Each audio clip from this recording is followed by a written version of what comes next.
салом ба ҳамаи ҳаводорони барномаи фатҳ. Дар ин нашри барнома мо аз охирин даври мусобиқаи мазкур ҳарф мезанем. моро пайгирӣ бошед.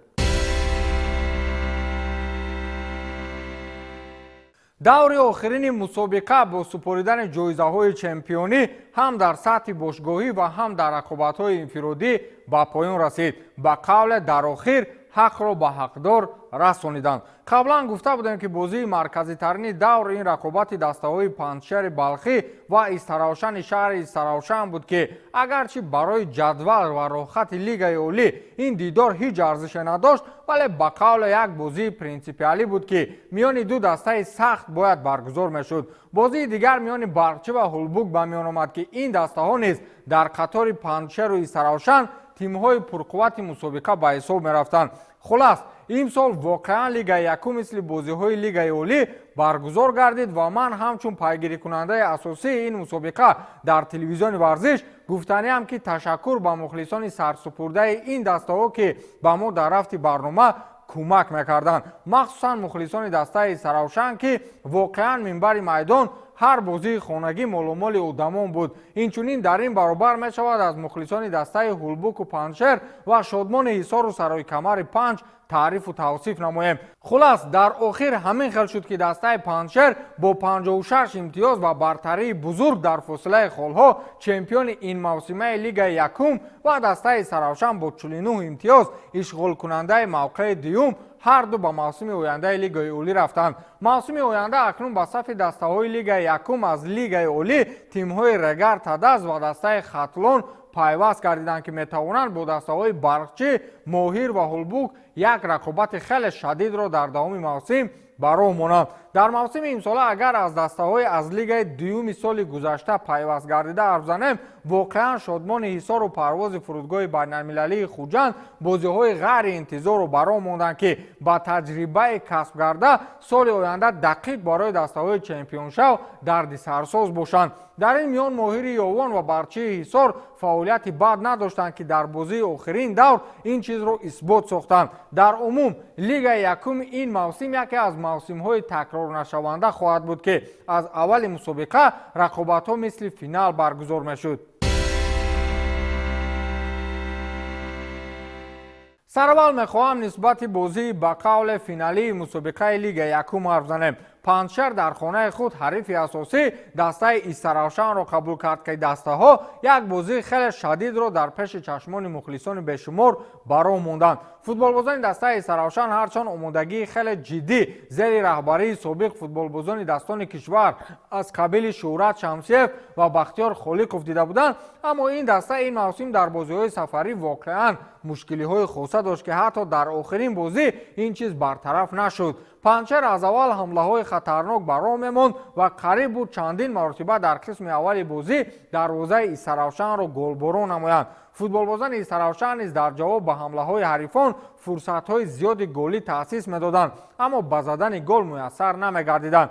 мухлисон зиёд буданд ва ҳатто намояндаҳои лигаи футболи Тоҷикистон бо намояндаҳои Федератсияи футболи Тоҷикистон ба ин бозии пур аз эҳсосот ташриф оварда буданд ки дар ниҳоят ба қавле ҳақ ба ҳақдор расид.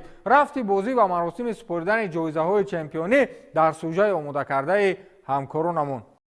қабл аз маросими ҷоизасупорӣ ба ғолибони чемпионати Тоҷикистон дар варзишгоҳи марказии ноҳияи Ҷалолиддини Балхӣ дастаи Панҷшери ноҳияи Ҷалолиддини Балхӣ бо дастаи Истаравшани шаҳри Истаравшан майдондорӣ кард.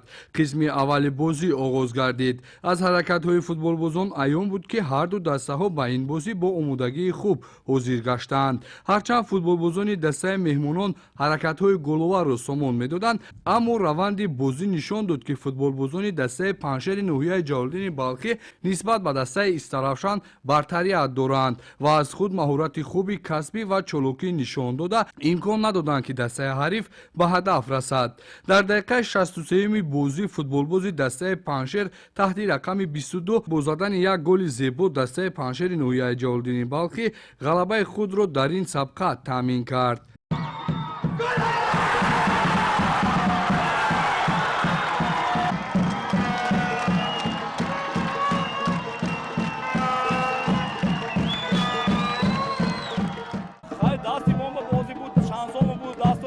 шансо буд. Тай ва ёба як момент шуд, аммо гола یک نو بریدن به همین تبریک میگم. راستی هم خورسندی ما حد و کلام ندارد چون که ما همون وظیفه‌ای که در نزد خودمون داشته بودیم و سربلندی از خودش برآمدیم و تمام مخلصان دسته پنجشیر و تمام هواداران دوستداران فوتبال این غلبه رو میبخشیم و بعدا این رو به نظر گرفتم تمام همون بازیگرانی که سالهای طولانی در دسته پنجشیر برآمد میکردن از تمام مناطق جمهوری اونها رو دعوت کردیم و البته این خورسندی ما هم دسته پنجشیر حضور و همون بازیگرانی که دسته پنجشیر رو نامی کرده بودن هم امروز جمع آمده خورسندی حد و کنار ندارد در برابر این اکنون اساس ما تیاری به موسم نو چون که معلوم است که لیگ اولی طلبات‌های دیگر دارد به هر حال ما کوشش میکنیم که به همین نفران و اون مخلصان و اون دستگیری که از طرف روبر نوحیه میشود البته بازی خوب نشون دهیم و یک جای سزاوار اشغال نماییم. پس از رقابت بین دسته‌ها و معین نمودن غالبان چمپیونات تاجیکستان بین دسته‌های لیگ یکم در ورزشگاه مرکزی ناحیه جلالدین بلخی ولایت ختلان مراسم جایزه سپاری برگزار شد. در این چهاربینی نمایندگی فدراسیون فوتبال تاجیکستان و لیگ فوتبال تاجیکستان شرکت داشتند. دسته فوتبال پنجشیر ناحیه جلالدین بلخی موسم امساله لیگ اول فوتبال تاجیکستان را بدون باخت جنببست کرد. طبق نتیجه گیری مسئولین مسابقات امساله لیگ اول فوتبال تاجیکستان با اشتراک 12 دسته دایر گشته دسته پنجشیر تحت رهبری فروخی حسینزاده با دستاوردهای خوب نایل گردید. دسته های پنجشیر ناحیه جلالدین بلخی و استرافشان شهر استرافشان در مسابقات امساله لیگ اول متناسباً جایهای یکم و دوم را صاحب شده در اساس دستور پیش بینی شده سال آینده در لیگ اولی فوتبال تاجیکستان بازی میکنند.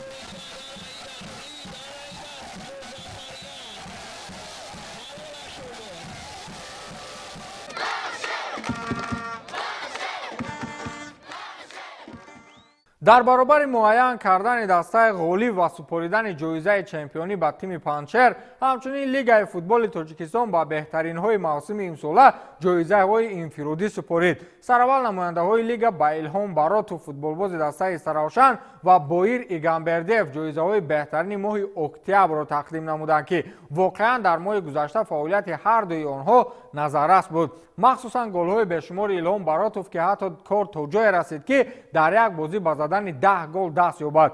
بایر ایگانبردیف نیز در ماه اکتبر قریب که حتی بازی های مساوی نداشت و رقابت های دسته پنجشیر را به صفت سرمربی با غالبیت های پای در پای پس سر نمود. از این رو بهترین نشانزن ماه اکتبر الهام براتوف و بهترین سرمربی این ماه بایر ایگانبردیف اعتراف کرده شد.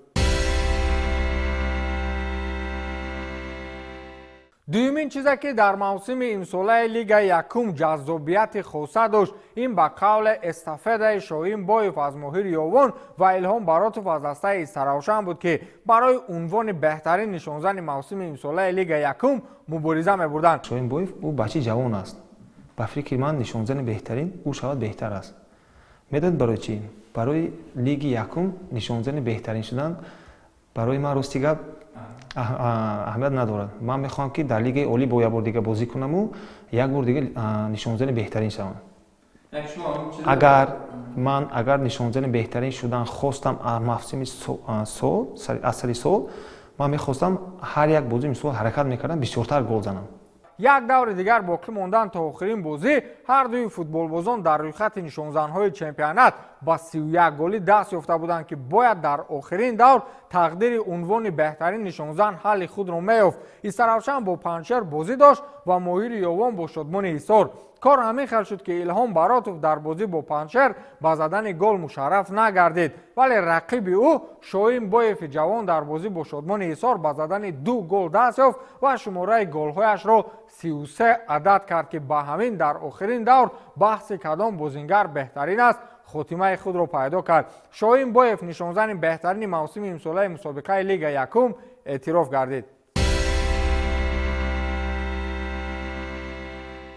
بازی دیگر دور 26 یا خود آخرین چمپیونات تاجیکستان اوید با فوتبال میان دسته‌های لیگ یکم با طور زایل صورت گرفتند. اوریون اسپارا در نهایت دسته دوشنبه را در خانه خود با حساب 3-2 شکست داد. ماهر یوم باشد در یک بازی به قول سخت و سنگین در میدان خود از دسته شادمان ایسار با حساب 3-2 مواجه شکست شد. سرای کمر از پرواز با نتیجه 2-1 مغلوب گردید و برچی ایسار باشد حریف جدولی خود هلبوک واسه را با حساب کلان 5-3 دچار شکست کرد.